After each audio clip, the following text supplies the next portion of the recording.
खुश रहने के कई फ़ायदे होते हैं। इससे आप अच्छा महसूस करते हैं और ये आपको सक्सेसफुल पर्सनल और प्रोफेशनल लाइफ बनाए रखने में भी मदद करता है।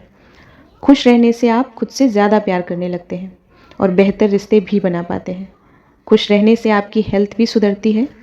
ये आपके इम्यून सिस्टम को भी मजबूत बनाता है, कई बीमारियों से बचाता है और एक लंबी और हेल्दी ज़िंदगी देता है। ज़्यादातर लोगों का मानना है कि ज़्यादा पैसा कमाने से ज़्यादा खुशी मिलती है। 1970 में एक स्टडी की गई। कुछ लोगों को बुलाया गया जिन्होंने लॉटरी जीती थी। इन लोगों में कुछ ऐसे लोग भी थे जिन्होंने लाखों डॉलर जीते थे। इन लोगों से पूछा गया कि उन्हें प्राइज़ मिला तो उन्हें कितनी खुशी हुई, उन्हें क्या लगता है कि उनका फ्यूचर कैसा होगा। उनके रोज़ के रूटीन में आए बदलाव के बारे में भी पूछा गया। क्या उन्हें ज़्यादा खुशी महसूस हो रही है? क्या वो अपने दोस्तों से मिलजुल कर ज़्यादा खुश हो रहे हैं और ज़्यादा खुलकर हंस रहे हैं? इन सवालों का जवाब मिला तो वह लोगों को चौंका दिया। लॉटरी जीतने वाले ये लोग आम लोगों से ज़्यादा खुश नहीं थे, बल्कि जो लोग अपनी सिंपल ज़िंदगी जी रहे थे वो अपने रोज़ के रूटीन कामों को ज़्यादा एंजॉय कर रहे थे। ज़्यादा पैसों से हमें ज़्यादा खुशी क्यों नहीं मिलती? इसकी वजह सिंपल है। इंसान हर नए सिचुएशन में खुद को बहुत जल्दी ढाल लेता है। मान लीजिए कि आपने एक बड़ा घर या महंगी गाड़ी खरीदी। आपको शुरू में तो अच्छा लगेगा, लेकिन आपको इन नई ऐशो आराम की चीज़ों की आदत हो जाएगी और आप खुशी के एवरेज लेवल पर वापस आ जाएंगे। इससे भी हैरान करने वाली बात यह है कि स्टडीज़ ने साबित किया है कि हमारी खुशी का 50% जेनेटिक होता है। इसलिए हमारी 50% खुशी ऐसी होती है जिन पर हमारा कोई कंट्रोल नहीं होता। इसके अलावा 10% एजुकेशन, इनकम और सोशल स्टेटस जैसे एक्सटर्नल चीज़ों से जुड़ा होता है।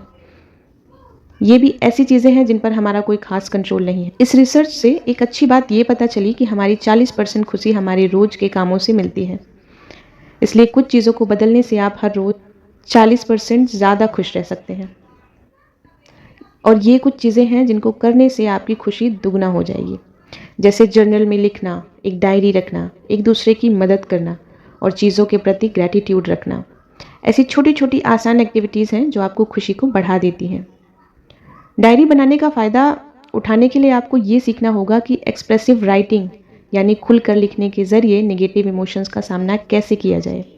कभी कभी अपने दोस्तों से अपने पास्ट के बारे में बात करने से कुछ नहीं बदलेगा। अपने नेगेटिव इमोशंस को नज़रअंदाज करके हम कभी हील नहीं कर सकते। दूसरी तरफ एक्सप्रेसिव राइटिंग से हमें किसी सदमे से बाहर निकलने में और बिना इधर उधर की बातें सोचे चीज़ों को साफ साफ देखने में मदद मिलती है। ग्रैटिट्यूड यानी शुक्रगुजार होने का एटीट्यूड भी एक राइटिंग एक्सरसाइज की तरह है जो आपकी रोज़ की ज़िंदगी में खुशी लेकर आता है। जैसा कि लॉटरी जीतने वालों पर होने वाली स्टडी से पता चला था कि हमें चीज़ें मिलती हैं, हम बहुत जल्दी उनके आदी हो जाते हैं। इसलिए हम ये भूल जाते हैं कि हमारे पास पहले से कितनी सारी चीज़ें हैं। एक ग्रैटिट्यूड जनरल रखने से आपको अपनी ज़िंदगी की पॉजिटिव या अच्छी चीज़ों को याद करने में मदद मिलेगी। अपने परफेक्ट सेल्फ के बारे में सोचना भी एक राइटिंग एक्टिविटी है जो खुशी के लेवल को बढ़ाती है। जैसे ये सोचिए कि फ्यूचर में आपकी आइडल या परफेक्ट ज़िंदगी कैसी होगी।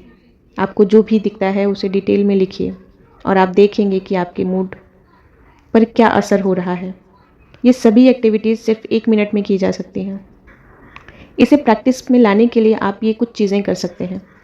जैसे मंडे को उन 3 चीज़ों के बारे में लिखिए जिनसे आप आभारी हैं। ट्यूसडे को अपने एक अच्छे एक्सपीरियंस को याद कीजिए और अब उसके बारे में डिटेल में सोचिए। वेंसडे को अपने फ्यूचर लाइफ के बारे में सोचिए। जितना हो सके उतना रियलिस्टिक रहिए और इमेजिन कीजिए कि आप जो पाना चाहते हैं वो सब आपने हासिल कर लिया है। थर्सडे को एक इंसान पर फोकस कीजिए और सोचिए कि उनसे बात करने का ये आपके पास आखिरी मौका है। अपने इमोशंस को एक्सप्रेस करते हुए उन्हें एक लेटर लिखिए। फ्राइडे को पिछले दिनों को याद कीजिए और ऐसी 3 चीज़ें लिखिए जिनकी वजह से आपको खुशी मिली और क्यों मिली थी।